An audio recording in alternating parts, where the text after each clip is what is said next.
The following podcast is a presentation of Project Entertainment Network. Welcome to Vicious Whispers with Mark Tullius, your source for horror, sci-fi, suspense, and all things violent. Hey, what's up, guys? Thank you so much for joining me today on Vicious Whispers with Mark Tullius. Today we have episode 140. At the end of the episode, we have 2 chapters from Beyond Brightside.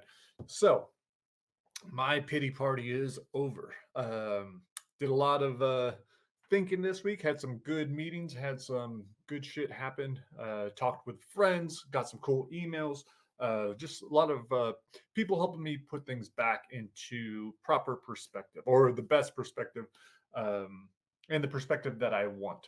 Trying to always keep a positive perspective. Sometimes it's a little bit difficult, but it's what I'm doing.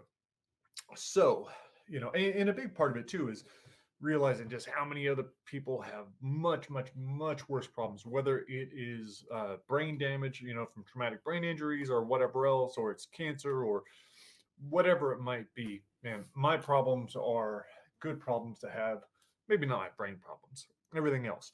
But even that, my brain issues are not that big. But first, let's get into what I have done this week. Well, first, most importantly, Try Not to Die in the Wizard's Tower. That book is now out. It is available in Kindle and paperback. It's got some cool ass illustrations.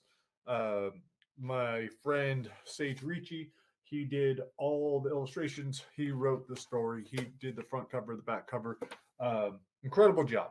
So congrats to Sage for getting all that done. We will have a book 2 with the same characters. Don't know when that Try Not to Die will fall, but it's pretty cool. And then I think he is going to do his own little probably trilogy separate from this with those characters. So definitely check that out if you're a fan of Dungeons and Dragons. If you like fantasy stuff, this book should be right up your alley. So pretty exciting that came out. I was really hoping to get the print copies by tomorrow. Looks like they're going to be a couple days late, which sucks because I'm going to be at Season Screaming. I have a booth with a couple other horror writer friends. We're all members of the Southern California Horror Writers Association. Well, we're all in the Horror Writers Association. We all live in Southern California. So we decided to get a little booth at the Season Screamings. It's also the people that do Midnight Scream, I believe, and Awaken the Spirits. The last event we did, we all did a great job, sold a lot of books, met a lot of people. So that's what I'm hoping this time. It's a little bit of a bummer that the Try Not to Die in the Wizard's Tower isn't out, but it's cool. Have all the postcards and be able to hand those out. People could order it online, all that good stuff. I am interested to see how the TBI or CT book does there. It's not horror. Some of the stuff in it is a little dark and disturbing, and but I think fans that are interested in my writing might also find it interesting to take a look inside my brain and see what the hell's wrong with me. So that's what's going on that end. So tomorrow's my wife's birthday. I'm not working the festival because of that, and I'm not working it tonight. I'll celebrate her birthday. Then Sunday I'm just going to spend the whole day signing books, selling books, all that good stuff, meeting people, handing out brochures, all that kind of cool stuff. And I really do enjoy that. I like meeting people. I like spreading my stuff and helping out my friends that are in the booth with me too, which is kind of cool. We all help each other, sell each other's books. So that's pretty awesome. So on Monday this week, I had a pretty long drive. I had to drive an hour to go check out this new therapy. It's called SoftWave TRT. What is that? SoftWave Tissue Regeneration Technologies. My brother Steve had recommended it for my plantar fasciitis. He said a lot of chiropractors he knows just are swearing by it. It says it's a pretty amazing machine. It sends out electrohydraulic sound waves at 3,355 miles per hour.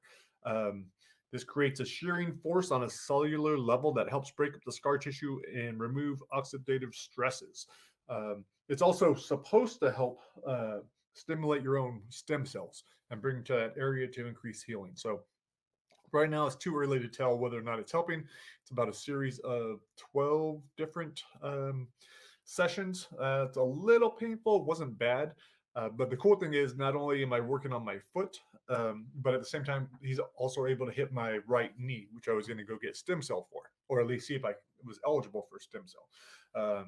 So my knee's already feeling a little bit better, which is awesome, especially after this one visit. So if I could knock out both of these things, it's worth the drive, it's worth the time, and the money, because it would be much cheaper than getting stems. So I'm excited about that. I'm hoping that helps, because honestly, walking around every day in pain fucking sucks. And again, I know so many people have much, much, much worse things, and they would gladly trade me for a sore foot.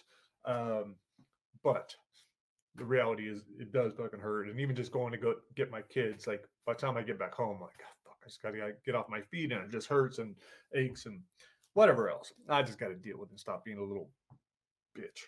I'm sorry if that's not politically correct. I didn't mean it that way. Oh man. So what else? What else? What else? So that's what I did the other day. That was on Monday.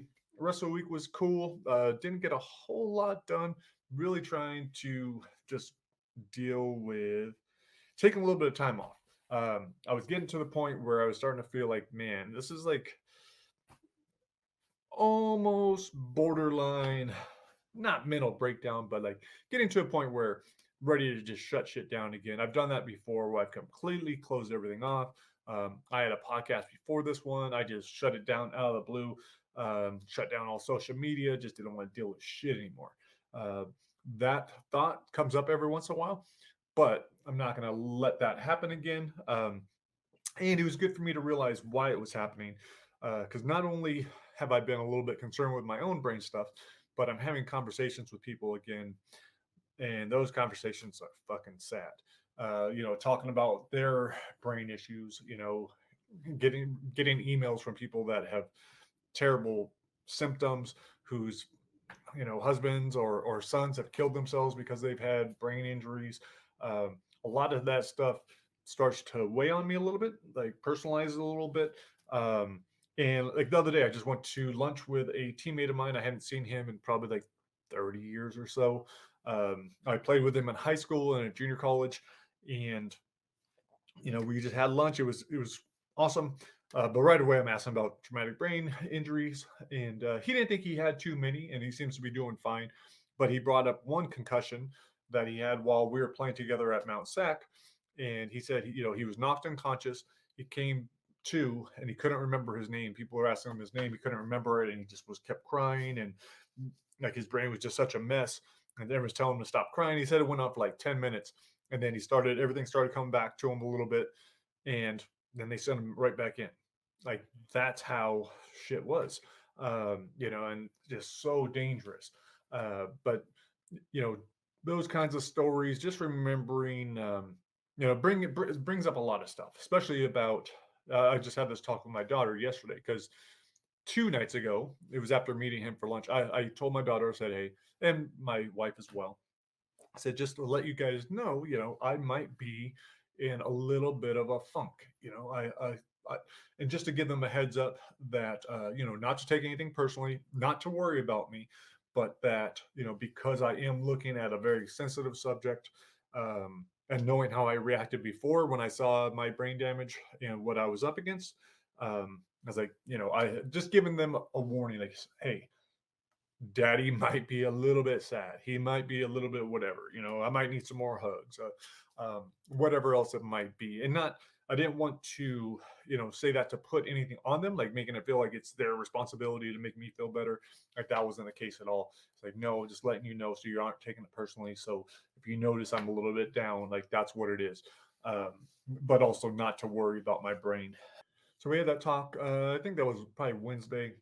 And then yesterday, I had my appointment for a neurologist. My wife found me a great neurologist. He actually is the neurologist for the LA Rams. I think he's on the California Athletic State Commission. He's a sports neurologist. He deals with all kinds of traumatic brain injuries. So I was a little bit nervous about that, especially, my biggest concern is, have I been wrong this whole time? Hoping that my and not even just mine, but CT in general. Okay, if someone had a lot of traumatic brain injuries, does that mean that can we stop it? Can we stop CTE from happening? Can we stop this neurodegenerative disease from just eating through your brain? Or is it, once it's started, are you fucked? Is it too late? Like, maybe all I've done is, taking care of the symptoms for a while, but it's still going to degenerate. That's been my fear, and not a huge one, because I understand, like, even if I'm able to improve my life until it gets really, really bad, then that's awesome. Then it means I had a really good life for a long time, and a lot better than, friends that have already died and shit like that. So, that was my big concern. But I went in, I got my MRIs from the Cleveland Clinic. I had 2 of those. I had all my IVA tests. I had my Cambridge science testing. I was able to bring all that in. The doctors were amazed. In fact, he told me, he's like, "You know what?" He's like, "I've never had anyone come into my office this prepared before." And I gave him a copy of TBI or CTE. He was really grateful for that. And he loved my message. Because I told him what my concern was with the CTE, and whether or not, I said, am I being unrealistic by thinking I may have prevented this from happening? And he's like, "No, 100% no." He's like, you're correct. He's like, that is the right attitude to have. And whether he was saying that because, having hope and not being nihilistic is huge, or because all the science is there, I'm not sure. But I am going to go back. He's up for being interviewed for the book. I told him I want him to guide me on this journey of, like, really rehabbing my brain. And so he's on board, which is awesome. So that is really cool. I was excited to hear that. And then I also did some testing there. Same day, I did sort of like the test I took before was the IVA 2, which is testing attention and focus. This test that I did some of that, and there was a really cool dynamic eye vision test. I hadn't done that before, but that was able to show me that part of my frontal lobe was off. I did the Cambridge science testing.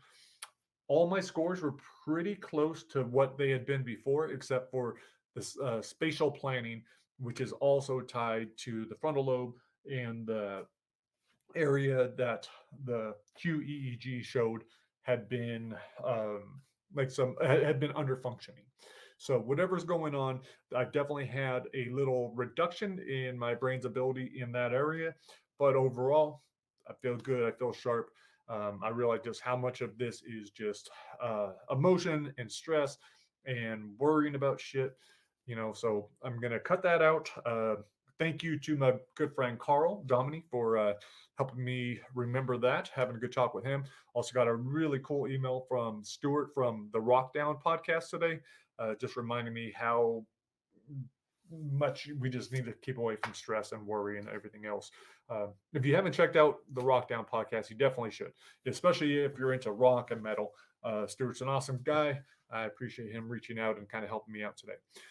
So that's what's happening with that. On Monday or Tuesday, I'm going to go back. I'll get my qEEG again, even though I just had a vital head and spine. I'm just going to have them do it. I believe I'm going to be starting transcranial magnetic stimulation or whatever it is. My friends had told me about that before. One of my friends had really good results with that. That's what this doctor is recommending for me right now. So we're going to try that out. Dr. Licata had suggested hyperbaric oxygen chamber. I wasn't sure whether or not we're going to do that. I still might. This doctor was saying there haven't been any really good studies to duplicate. Like, there's been some really good individual and small studies with the hyperbaric, but they haven't been duplicated in large studies. So he doesn't know whether or not it's the best bang for your buck. So I think what I'm going to do first is I'll do the transcranial and see how that improves things. After that, I'll probably go to the neurofeedback, amp things up even a little bit more, and we'll see what I need, if anything, after that. I might be really good. So, and that's what I kept telling the doctor. I was like, look, I feel amazing compared to how I used to feel. Right now, I have these concerns. And I just want to rule stuff out. I don't want to be stupid. I don't want to be making a really big mistake by skipping the neurologist. I didn't go to a neurologist for the first book. Part of that was because I didn't think I had any issues. It took forever. My wife and I both kept saying, I was fine, I was fine, I was fine. I would see some damage. We're like, oh, okay, well, you have a little bit. And then I would fix that. Then I would do the next testing. I would see more damage. But then it got to the point where I was feeling good. So I never felt like I needed a neurologist. And I was also a little bit scared about hearing how they might respond. If they say, well, yeah, you are fucked. I didn't want that to happen. I didn't want to hear that. It probably wouldn't have been good for me. So that's why I didn't do it. But this book has taken a little bit of a different turn, and that's what we're starting out with. And so this will be the start of writing the book. Just the fact that I am also taking on a new book, a new project, a new nonfiction project, that was causing a lot of stress as well. But again, I just have to let that shit go. I can do this nonfiction project, work on some try not to dies along the way. I just have to be smart with how I'm doing it. I can't do too much of the work. Like I just gave John Palisano the Wild West back, and I told him, I'm stuck right now. I can't really do any more. Here, you develop it further, then I'll be able to take it over. If I could just jump in and out of these different books like that, I can do that. I do have to put my other stuff on the side. Well, one, I swore off more contracts, so I'm not taking any more contracts for a while for trying not to die. I think right now, I don't know, it's like 20 to 25. It's kind of ridiculous. If I bring on anyone else, it would just cause more stress, I'd be more overwhelmed. So I'm not going to do that anymore. But I also have to be okay with just letting my fantasy trilogy and the Tales of the Blessed and Broken, I have 4 books in that still need to be written. One of them's halfway done. It's been halfway done forever, but I'm just not going to have the time. So this brain book is more important. This whole thing is, and especially because this isn't just me. I'm going to be following probably 4 to 5 people. Carl is one of them. He's going to be getting treatment on the East Coast. I have another friend out there that I would like to do the same. I don't know whether or not he wants to be part of it. I have my old coach from Mount Sac. He said he would be down to do it. So I think that's really cool to have, different ages. I believe he's 75 and he had a mini stroke. He's had a couple of speech things, very poor sleep, similar to my mother. So it'll be great to see what we can do for him. I just lined up a UFC fighter, a female UFC fighter. She's very excited about it. She is rehabbing right now. She's not finished with fighting. At first I was like, well, I wanted to get someone that was done with fighting, but I think it'll be awesome to see, okay, why not fix it while she's rehabbing? She might have some more damage when she fights, but why not improve her brain right now? It's not like going back into fighting is going to destroy her brain and set her back. It's like, no, these should hold. But again, I will be talking to a neurologist about that. I'll talk to my other doctors about whether or not she should be doing it prior. Maybe it doesn't make sense. Maybe they'll say, oh, that's a really dumb idea, and we'll cancel that idea. But I also have a soccer player that I'm interested in, a female soccer player that's had a lot of brain issues I'm interested in following. So it's not just me. I can help out these other people. And then by helping them out, I'll be able to, I think it's just going to be more proof like, okay, this shit does work. We can improve our brain health. We can improve our life. Another one of my good friends, he's been on the podcast here a couple times before, and on my old one a lot, Fortunato. I convinced him and to get neurofeedback for him and his mother, or at least get their brain mapped and see whether or not neurofeedback is correct for them. Because like Dr. Licata said, and I've seen this with some family members where he's mapped their brain. He's like, oh shit, you need to go see a neurologist, or you need this. Like, I can't help you with this yet. Or so I got Nato doing that. I have a couple other friends that I've referred over there. So that's always cool to see too. And that's what Nato was saying. He's like, man, he's like, dude, he's like, you're a great salesman because I see what it's done for you. So by, continuing that, by, improving myself even more, and by having these other individuals that go from, the starting point, I'll measure them from the starting point to the finish and see what kind of jumps we've had, how much it improves their life. So I think that'll be really cool. It is going to be some work, but again, whatever. It's just everything is headed in the right direction. Everything is, just making these new connections, and I just can't be in a hurry. I just have to be okay with it. Whatever happens, happens. And I mean, especially, and whenever I do get overwhelmed too, I always go back to like, well, could be fucking dead tomorrow. So what does it matter? Like, really, I just need to appreciate today, enjoy today. If I do that, then that's awesome. Tomorrow I'll do the same. I'll still be working. I'll still be productive. I'll still be moving forward in case I don't die. But yeah, just remembering that, I think that's a big thing for me. Hopefully you guys don't have that issue. But if you do, yeah, just think about, fuck it, just make today an awesome day. All right, guys.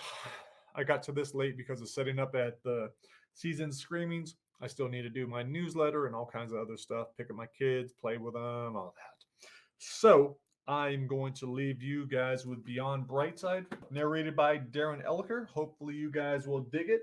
If you haven't done so already, go out and try not to die in the Wizard's Tower. See how many times you die. It's probably going to be a lot.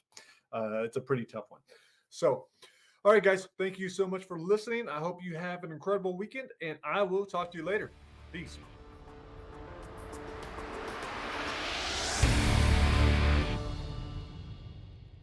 Chapter 23. The gate slammed closed behind us as we drove to the right. Bins upon bins of newspaper, plastic bottles, and aluminum cans in rows along the fence. The warehouse's overhead lights were on, with 2 floodlights aimed at the mountain of cardboard covering the concrete in front of it. We circled the cardboard and headed for the back side of the building, pulled to a stop beside a loading dock. Jones lowered his window and raised his voice so he could be heard over the roar of the machinery. "Am I good?" "Back up 2 feet," someone said, not far from me on the driver's side of the vehicle. "Come on, just a little more." I couldn't remember whether there'd been a door in the back of the motorhome, but I had to be ready for someone to come in that way. This time I wouldn't hesitate to shoot. Both boots exited the vehicle and started talking to the recycling guy. I was sure this was it. They were going to be coming in here sooner or later and we'd be trapped. And we had no way of knowing how many boots surrounded us. I peeked into the corridor, saw someone coming. Dirt thought my name so loud I put down my gun. "You're right, Joe." He helped me up and thought, "It's our turn." My knees buckled and I would have collapsed if he hadn't grabbed me. "I'm sorry, I'm not doing so good." Dirt checked over his shoulder. "Well, buck up, soldier. These next 5 minutes will be the most important 5 minutes of your life." I took in as much air as I could and blew it out, stood on my own. "Fuck it, let's do it." Dirt crept down the corridor, gun aimed at the cab. "Here we go." Jones was talking with someone to our left, but I couldn't hear what it was about. Dirt crouched along the right side of the corridor so he could see out the driver's window. I did the same on the left. Nothing out the passenger window besides bins, a fence, and buildings on the other side of it. With the window down, it was easy to hear Hoop's irritation when he said, "Where's the forklift driver?" The recycling guy sounded stuffy, like he was fighting a cold. "Working the baler." "So who's working the forklift?" "No one. I got Jose on the Bobcat filling containers. We're not moving all these ourselves." Jones must have been leaning against the motorhome because I picked up his thoughts. How going back in with the bodies was the last thing he wanted. "Well, I don't know what you expect me to do," the guy said as he sucked back snot. "There was an accident with one of the workers, and another one ran off a few hours ago. This is East L.A. Go pick up some fucking wetbacks." "Easier said than done, muchacho." Jones said, "Why don't we just bring in workers from the centers? Got no shortage of bodies." "Look at that baler. You got the first idea how to work one of those fucking things?" "No, but I can figure out how to drive a forklift." "Knock yourself out. Keys are in it." Dirt thought, "Hold tight. We move when he drives back." No one was coming my way, so I focused on the front window. The warehouse had a rear wall of corrugated steel, its massive roof at least 40 feet high. The far end of the dock had stacks of cardboard and plastic bales. A man with a green bandana over his mouth, safety glasses, and a thick pair of headphones sat behind the controls of the giant machine. The recycling center boot asked, "That guy always such a dick?" "Pretty much." "I've got these 3. You be on the lookout for the intercom guy and any other boots." "Copy." Dirk crept into the cab, fired 3 shots through the open window. He pushed open the door and jumped onto the loading dock before Jones and the other boot collapsed to the floor. I crouched beside him, my head on a swivel. The forklift was headed toward us, Hoop not seeming to notice anything had happened, the roar of the baler covering the gunfire. Dirt popped up and fired 3 more times. One ricocheted off the forklift, but the other 2 hit Hoop in the head, knocking him back in his seat, the forklift blades impaling a bale of cardboard. There wasn't anyone around us besides the baler operator, who hadn't noticed anything. There was a light on in the office on the other side of the warehouse. Keeping my gun by my leg, I walked along the conveyor belt stacked with body bags. Sandbags surrounded the main body of the baler, but I didn't pay them any mind until I stepped over them, into a blackish pool of muddy blood that went halfway up my shins. Movement by the office made me look up. A boot stood outside the doorway, his hand on the walkie-talkie clipped to his windbreaker. The boot was 20 yards away, not a good distance for my pistol, but I had no choice. Although it looked like he was just curious where the others were, I wasn't taking chances. He saw my gun being raised and tried darting back into the office, but I was already firing. The boot clutched his right hamstring and scrambled for the front of the dock. I reached the edge of the dock the same time he did, but a good 15 yards away. He flung himself onto the pile of cardboard and slid toward the blue building beside the front gate. I fired 3 rounds, but they all missed. Not able to rely on Dirt saving the day, I jumped onto the cardboard, the jolt to my shoulder making me scream. I climbed over the cardboard and found the boot limping to the building's front door, only a few yards to go. I fired, and he collapsed, his hand going to his hip. The boot grabbed his radio and dragged himself behind the short wall. DS-14 is under attack! Agents down! DS-14 under attack! Fuck. I hurried over, careful turning the corner in case he had his gun out. The boot was pressed against the door, both bloody hands clutching his radio, no gun in his holster. He was thinking about his mother, how he wanted her to hold him. Through tears, he said, "Please don't." His chubby cheeks and watery blue eyes burned into my memory. I felt awful. No anger, and only remorse. I'm sorry. The hole was an oozing black crater an inch above the boot's left eye. It stared right through me. The clanking and banging of the baler ceased. The night suddenly silent. Just me and the innocent young man I'd killed. Dirt yelled my name, but I couldn't look away. "Joe, I need you." Dirt was on the loading dock next to the motorhome. The baler operator and another worker, both in dark blue coveralls and filthy yellow safety vests, sat off to his side. "Now!" I didn't look at the kid again, confident I'd never forget his face. The cardboard in this section was only a foot high, but so soggy. I trudged through the pinkish-red sludge, my gun out in case anyone was hiding. "Use the ladder." Dirt pointed at the end of the loading dock, his submachine gun ready but not aimed at anyone. I holstered my pistol because I only had one hand. Dirt helped me at the end by pulling me up by the windbreaker. He stepped close, only inches between us, his steel-gray eyes penetrating mine. "Look, son, these fuckers are the enemy, every one of them. If you don't kill them, they won't hesitate to kill you. But no buts." Dirt shook his head real slow, so I knew he was serious. "You did what you had to, and you did a good job." I nodded, not sure if I believed that at all. The pep talk was over. Dirt motioned at the workers sitting on the crates. "See what these guys know." He waved at the operation. "Then get all this on film. We don't got long." Dirt ran for the front building before I could ask why he wanted me to do the questioning. I stopped a few feet from the men. "What are your names?" The little guy with the short brown hair said, "Jose." The baler operator pulled his ponytail out from under his uniform. "Esteban." He tugged his ponytail, positive this wouldn't end well. "Habla español?" I made a so-so motion and said, "Sí, te hacen trabajar aquí?" They both nodded. Esteban said, "Vienen hace 3 noches. Digo que mi jefe es un pinche telepata." Jose said, "Hacen lo que quieren. Matan a quien quieren." Esteban said, No es mejor que el federales. I got enough of what they were saying to know they wouldn't be a problem. I brought out my phone and started filming. I didn't know who, if anyone, would ever see it. But I pretended like the whole world would be watching. I reined in my emotions and buried the pain, acted like a real reporter. This is Esteban.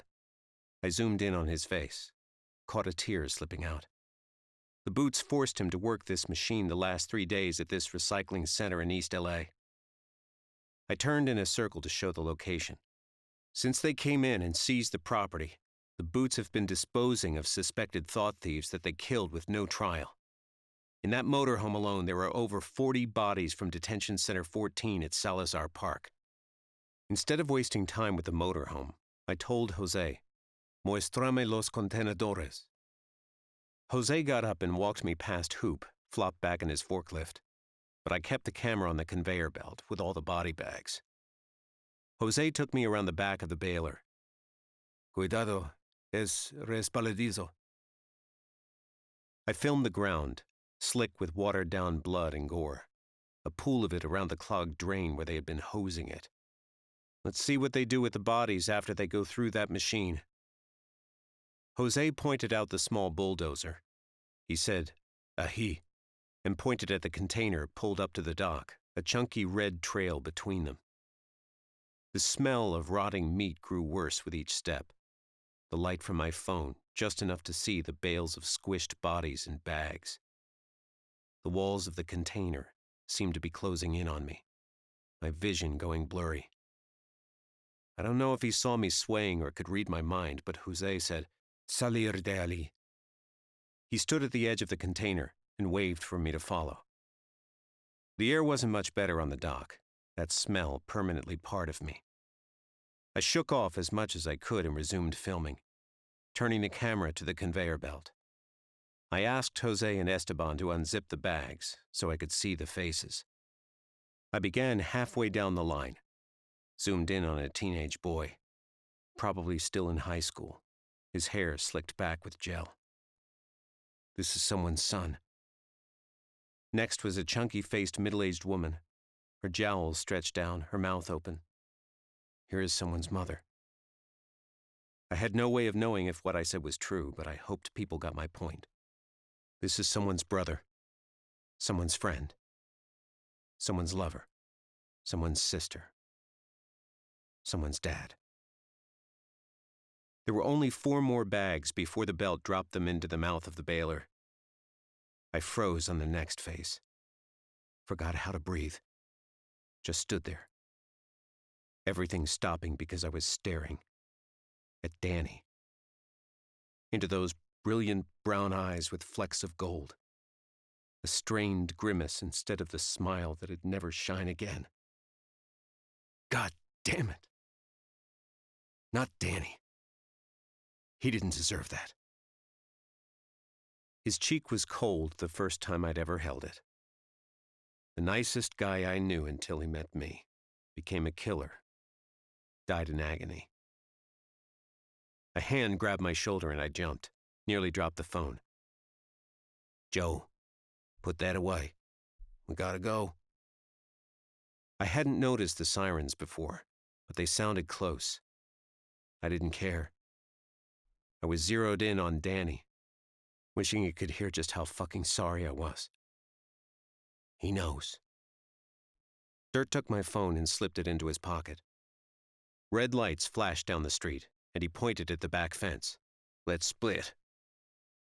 The chain-link fence with razor wire along the top separated the recycling center from the railroad tracks. Dirt had out a pair of wire cutters and started snipping from the bottom when a giant boom came from the front of the property.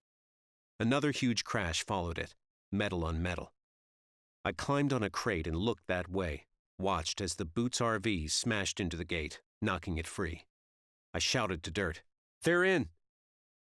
He yelled at me to hurry. He'd clipped a line up to the halfway mark and then over a couple feet, peeling it back by the corner. "Go!" I bent over and squeezed through the opening, my windbreaker snagging on the fence, the metal tearing into my arm. Dirt ripped my windbreaker off and tossed it aside. He wriggled through the fence as the Boots stormed into the center, One car after another rolling over the downed gate, their headlights flooding the warehouse. The train tracks were about 20 yards away from us. Another 20 past it to the back of the buildings on the opposite side. Dirt pointed out an opening between two of the buildings to our right and started jogging. I followed. Figured they'd never see us in the dark. But then a small RV with a flashing siren on top flew around the back of the warehouse. It only had one headlight because it had been a rammer. I froze when the headlight flashed over us and prayed the driver hadn't seen us, but the RV cut its turn short and whipped back, flying at the fence. Dirt was a few feet in front of me. All I could keep thinking was, "Holy shit!" I kept pumping my good arm, going as fast as I could, looking back at the crash. The fence tore in half, one of the poles smashing in the RV's passenger side, the windshield all cracks. "They're fucking nuts!" "Next left. Car will be on the right." I didn't know what car, but he was out of my range, ducking against the wall behind a discarded couch, taking aim at the RV. The RV was only 2 lengths behind me and jumping the tracks. It was going to run me down, probably splatter me against the wall. A short blast of automatic gunfire ripped through the cab, the driver jerking the wheel hard, the RV smashing into the brick building and sliding to a stop just a few feet behind me. There was movement in the cab. The passenger with a bloody forehead raising his gun, thinking he had an easy shot at me. I was the faster draw and put a bullet through his head. From the other side of the vehicle, Dirt yelled, "Run!" I did what he said and took off for the corner. A boot stepped out of the motorhome's back door and brought his weapon up to mow me down. His brains blew out his forehead. No clue Dirt had been behind him. A boot cruiser drove over the downed fence and turned our way. I ran through the alley, heard Dirt right behind me. He passed me where the alley dumped into a quiet industrial street. He ran for the dark sedan parked on the right side. I thought it might be a boot car and shouted, "Wait!" Dirt threw open the back door and jumped inside. It looked like 2 boots in the front seat, but no one was shooting. There was someone in the back with Dirt who was yelling for me to hurry. I kept my gun out when I got in the car. Breathed so much better when I saw it was Tone behind the wheel, Becky beside him. Night 6, Chapter 24. Everything was black, except a faint light coming under the door. I couldn't tell if this was part of the real nightmare we'd been going through, or the awful one I'd been stuck in all night. There were voices, but tiny and muffled, so I couldn't even make out the language. The smell was death and disinfectant, my skin slick with sweat. The sweat became heavier, thicker, dripped from my fingers with a loud plop, plop, plop. The light flicked on, and I was in a large white room, a puddle of blood spreading on the floor 10 feet away, directly underneath my mother's decapitated head. Mother stared at me with dead eyes, but her mouth moved. My little superhero.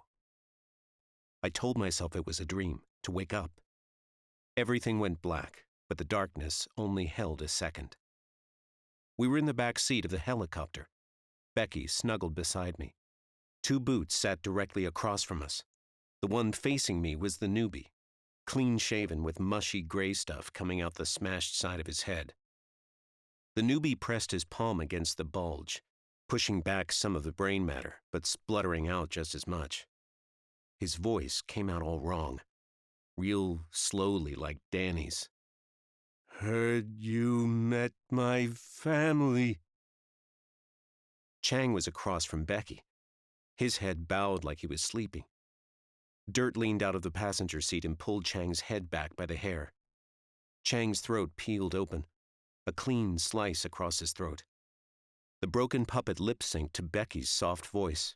"I'm worried." The pilot turned in his seat, his skin charred blacker than his windbreaker, half his forehead crumbling to ash when it banged against Dirt's shoulder. Acting like nothing was wrong, the pilot sounded just like Tone when he asked, "Is he hot?" Chang's throat pulled all the way open, the sides of his neck ripping slowly. "Ha ha! Hot! I get it!" Everything went black and silent, entirely too cold, except my feet rubbing back and forth on a soft red carpet. My shoes and socks were off. my feet so small. "Told you to feel good," the man said. "Hold on. I'm going to do mine." I looked back at the small television screen, ducked under the giant bullet, banged the top of my head on the block, chased after the mushroom, jumping on dragons with a beep and a bop. Spit sprayed my arm when the man whose name I didn't even know said, "Oh yeah, that feels good." His feet were twice the size of mine, his toes bunched up and pulling at the carpet, the knuckles red and swollen. I concentrated on the game, realized it was all timing, the coins there for my taking. "You know what else I like to do?" I said. My focus on the screen, trying to figure when to jump. "Playing in shorts, or even my underwear. The sheets feel so good on your legs." I had on my usual brown corduroys. "Maybe I can wear shorts next time." "I don't know if this will happen again." He sounded all disappointed, like Mother when he said, "That's fine. You don't have to if you don't want to." Dad didn't care if I sat around in my underwear if we weren't in public. Plus, I hated wearing pants and how the patches rubbed my knees raw. "You don't mind?" "No, not at all." He put his hands over mine and pressed a skinny button, held the controller for me. "There, it's paused. Wouldn't want to mess up a high score, right?" I said, "You know it," and yanked off my pants, took back the controller. "You know what?" Before I could guess, he said, "That looks too good not to join." His long, hairy leg brushed against mine. The van smelled like my parents' pile of dirty white laundry. I threw a turtle shell and knocked down like a dozen, but then one in a football helmet knocked the life out of me. "What's wrong?" His breath blew on my cheek. "You keep on dying." My voice shook like an old lady's. "I don't want to play anymore." Everything went black, and a woman called my name from far away. Someone shook my leg. The woman said my name again, but she was fading, the cold air on my thighs, which were covered with goosebumps. The man put his hand on my thigh. "Watch. I'll make those go away." I only heard others' thoughts when I wasn't distracted, and I was too scared to read his. It was nice having someone care for me, touch me without hurting, but it no longer felt right. I wanted to run. "What's the matter?" he asked. "You still cold?" I said yes and reached over to get my pants. He grabbed the back of my shirt and spun me around, put my chest to the mattress, my face inches from the gray sheet metal siding. The stupid happy music kept playing, and it was hard to breathe, but I said, "What are you doing?" He covered me with his body, all his weight pinning me down. His voice lowered a few levels, dark and raspy. "Warming you up." I tried to scream, but could barely breathe. "Get off!" One hand snaked around my throat, the other ripped down my underwear. "Joe, wake up!" Something slapped my cheek. "You're screaming!" I wasn't screaming anymore.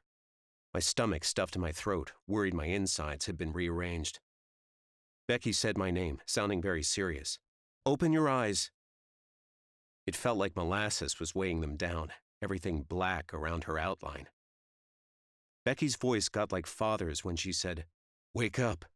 We need you." I didn't know who we were or what good I'd do, but I'd already decided I was with Becky to the end.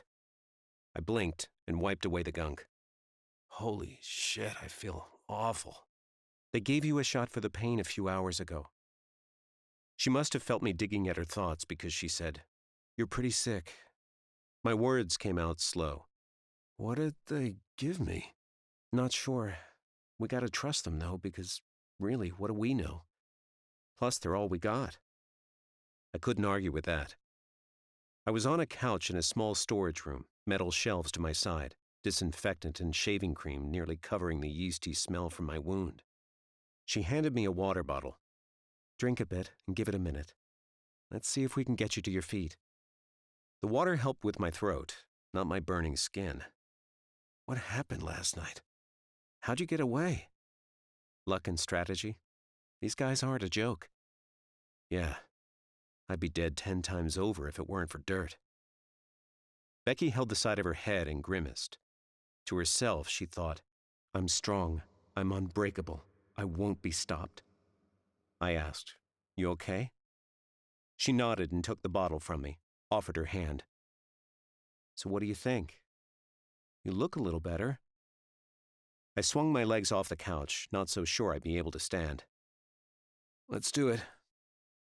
Becky guided me by my good arm and opened the door, the fluorescent lights blinding. I told her I could use a second. As long as you need. My legs almost buckled, my belly threatening to purge. I blinked to open my eyes to help with my balance. We were in a barber shop. Big black and white tiles, 4 barber chairs along the wall to my left, 3 on my right. The other 2 walls were giant windows with the blinds drawn. Tone and Dirt over by the door in the far corner. Bill, who had given me the Dilaudid, was in the far chair on the right. He tipped his mug to me and said, Welcome back. Chip was in the far corner on the other side, wiping down a machine gun. Johnny, who had changed my bandage and said I needed more help than he could give, sipped from his Budweiser in the chair next to Chip. There was a television above each window, both stations on the same channel, a raging bonfire behind a blue and gold banner that read, Torch all thought thieves. Becky walked me toward Bill. Let's get you seated. I started for the first chair, but she said, Not that one. I didn't get it, so she nodded at the counter, the row of photos lining it, groups of Marines posing in the desert. Angel, Becky thought. This was his place, his chair. My limited memory of Angel wasn't enough to be able to recognize him in the photo until Becky pointed him out. I hadn't pegged the man as a barber. Bill said, That was his thing. Angel would just ask customers about their day and then listen. Said that way at least he wasn't eavesdropping. Dirt said, Plus, these are some old-ass photos. He pointed to the photo of Angel and 3 other Marines dressed out in blues. You see him? I thought he meant Angel, but he was talking about my dad, guy on the right. Looks different without glasses, and I'd never seen him in uniform. Bill said, He's a good man. Tone agreed. Wouldn't be here if it weren't for him. It was hard to believe he meant in a good way, so I turned to the last photo of Angel sitting atop a tank, 3 Marines on either side of him. One might have been Bill, but just as likely some random white guy. I looked up, my reflection in the wall-length mirror making me sick. My sunken eyes were the only thing I recognized, my face pale and gaunt. Johnny chugged more beer and motioned at my shoulder. Glad to see you're keeping it clean. The sling was a mess of muddy grass stains on the bottom, bloody yellow discharge seeping through the top. I climbed into the chair beside Bill, felt so much better off my feet, able to rest my head. On the bench that ran along the left window were several black windbreakers, blue jeans, and SWAT gear. In front of the other window, a pair of card tables were pushed together, weapons stockpiled on top. One of them looked like a grenade launcher. I heard Bill smile when he said, Mary, my M320. She's my baby. The news was playing on the TV, the sound muted. Becky followed my gaze. Just more of the same. More proof that we're heartless murderers and a threat to the country. What about our video? I gave it to Dirt. Bill said, The problem is getting it seen. The second it goes up, they'll shut it right down. Tone walked over to the weapons, inspected a machine gun. We got some good leads thanks to the laptop. If we can secure the right access, we'll be able to blast the videos. Not that anyone's going to give a shit, Chip said. Everyone wants us dead. Sharing these videos will be the biggest blow we can deal, Dirt said.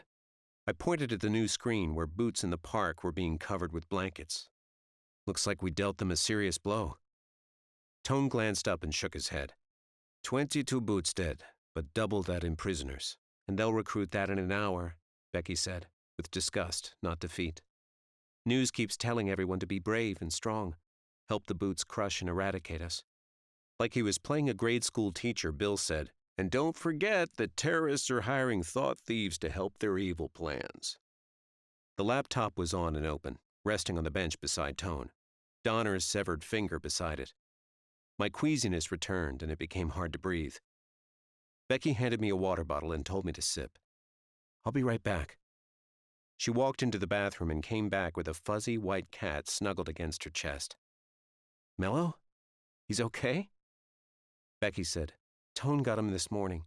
She set Mello on my lap. "He missed you." I never knew I was a cat guy, but his purring helped me calm down. I looked to Tone. "So how do we get access for the video?" He set down the machine gun and held no hatred looking at me.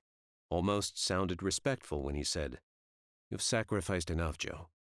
We need to get you to a doctor. I'm not going anywhere without Becky. And I'm not stopping until I make them pay for my parents." I turned to her. "What did you find out?" Becky didn't say anything for a second. Calm, like she was telling me the weather, she said, "They were on your video. The conveyor belt." Oh no. I hadn't recognized her parents, but all I knew about them was from a glance at a 10-year-old family photo. I wanted to hold her, to make it better, but I just said, "I'm so sorry, Becky." She nodded and turned to Tone, a deep groove that ran above her ear like a bloody lane between cornrows. "So what's the plan?" "We need to nab someone in charge of their social media accounts. I've nailed it down to 3 men, but only one is local. And the entire operation is on high alert after last night." Bill pointed to the gear on the bench. "But they won't see us coming. Our best chance is to get him leaving work. Dirt and I will go with Bill." "What about us?" "You'll stay with Chip. Johnny will find you a doctor." Johnny sighed. "Fat fucking chance." Becky said, "No." "No what?" "We go in shooting, and we stand too great of a chance of him getting away or killed." "Well, it ain't like we can just go in and ask him to come with us." "No, that's exactly what I'm going to do," Becky said. The girl I'd first thought of as frail and fragile stood tall in front of the vets, waited for them to finish their objections. Like it was already decided, she said, "I'll go in alone and bring him out." Tone shook his head. "If you haven't noticed, you got a little lucky last night. Another half inch and you're dead." "But I'm not." "What are you suggesting?" "That this guy is susceptible, just like any other man." "Are you talking about sexually?" Like he couldn't believe it, Tone asked, "You want to seduce him?" I was just as shocked. "You're 16. 17 tomorrow." Tone shook his head. "That's ridiculous." She looked right at him. "Really? He's not going to imagine what it'd feel like squeezing my ass?" Tone turned away, but we all saw him blush. He picked up a vest, pretended to examine it. "You're not going." Becky looked at Johnny. "What about my mouth? You don't think he might wish he had my lips wrapped around his dick?" I said Becky's name so she would stop it, the tension running so high. No one breathing. "They're not my words." Becky turned Bill's cheeks red with one glance, then shook her head like she'd had enough. "This boot will think something, and I'll capitalize on it." "What if he's gay? Or just not into you?" She shrugged. "We'll deal with it then." Tone turned around. "Or recognizes you?" Becky stood tall, met his gaze. "Like I said, I don't like it. I didn't ask you to. In fact, I bet I like it less than any of you, but I also know it's our best chance." "So where do we find this guy? What do we know?" "Frederick Anders, retired U.S. Army, now a director of the SSS. He's scheduled to be picked up from work at 8. Private plane to D.C. Leaves at 10. Becky said. "Then we better hurry." Bill was behind the wheel, Dirt in the passenger seat, a shotgun standing up between them. We'd been crawling through traffic for 40 minutes and just turned onto the Pacific Coast Highway, the ocean a dark void on our right. I sat behind Bill. The 3 of us dressed the same, blue jeans, black windbreakers, and hats. Becky had on a hat too, but hers was pink and flowery, drooped enough to cover the bullet groove. Becky was dressed as a civilian in a pair of beige pants and a blue blouse, the top 3 buttons undone to show cleavage. Her mind was a mad scramble running through all the possible outcomes. I squeezed her hand. "You're going to do great." "How much farther?" she asked, her nervousness peeking through. We even going to make it? It's only a few more minutes, Bill said. Their building is right on this street. Dirt looked up from the laptop. We're on the wrong side of this battle. They got all the fancy cars and prime real estate. Meanwhile, all we got is a barber shop. Becky tested her radio, tucked her earpiece under her hat. Tone, who was riding in another car with Johnny and Chip, said, Copy. Loud and clear. Becky blew out a breath, ran through her mantra. Unstoppable. Unstoppable. The car was quiet, the wheels rolling on the road, waves crashing on the shore. Dirt slapped his knee and said, I knew I'd seen this slimy fuckhole before. He's the one they praise for turning in his own wife. Bill asked, Anders, when was this? Few years ago, start of all this shit. Dirt read from the article. Director Andrews is being praised for his exemplary patriotism, putting his country before himself and his family, something he did his 20 years serving in the Army. What higher honor is there? Anders asked. My wife is an enemy of the state and has to be held accountable. Bill said, I remember that dude. Said he was a true American hero. Yep, although by the looks of his wife, I'd say he did it for himself as much as his country. Bet he got stuck with her in boot camp. What happened to his wife? Never made it to Brightside. Found her guilty of treason and duly executed. Becky asked, Did he remarry? Dirt typed away. Took about 10 seconds. Not from anything I'm seeing.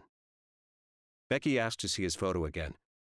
Dirt held up the laptop and expanded the picture. A serious-looking 40-something with a strong jaw and crew cut. Eyes so narrowed I couldn't tell the color. Bill said, 3 more blocks. Becky was shaking. I whispered to her, You okay? I have to be. Bill said, No, we can scrap it and take them out on the road. They only have one vehicle assigned to him. Becky looked out her window, pretended to be interested in a passing building. No, I'm just being a baby. You sure? 100%. I had to get her to focus on me. Okay, Becky, what are you going to do if he's on to you? Shoot him in the face? Kick him in the balls? She forced a smile. Haven't decided yet. Bill put on his blinker and pulled to the curb. They're 2 blocks up, that 4-story building on the corner. How much time do I have? They're scheduled to depart in 17 minutes. Okay. Becky climbed out of the car, shut the door, clutched her purse like it was invisible and everyone could see her gun. It looked like she was about to lose it, so I told Bill to give me a minute. I'll be right back. Becky stepped to the edge of the sidewalk, afraid someone might see us. What are you doing? What is it, Becky? What are you afraid of? Where do I start? You've got this. She didn't want to say it, but finally asked, How do I look? She uncrossed her arms and let the purse hang by her side. I need you to be honest. My first thought was that she looked like a girl about to go to her first date, but I said, You look great. You're going to do fine, and I'll be right there if anything goes sour. But what do you really believe? Is it sexy enough? Too slutty? Just look at me. You don't have to say it. I didn't care that we were probably minutes from death. Here was a young woman unsure of herself, needing to hear the words she'd never been given. I stared into her ocean blue eyes. Couldn't have been more sincere when I told her, You're beautiful, inside and out. She met my gaze. You're not just saying that? I leaned in, my cracked lips on her bright red ones. The lightest kiss so I didn't mess anything up. You're perfect.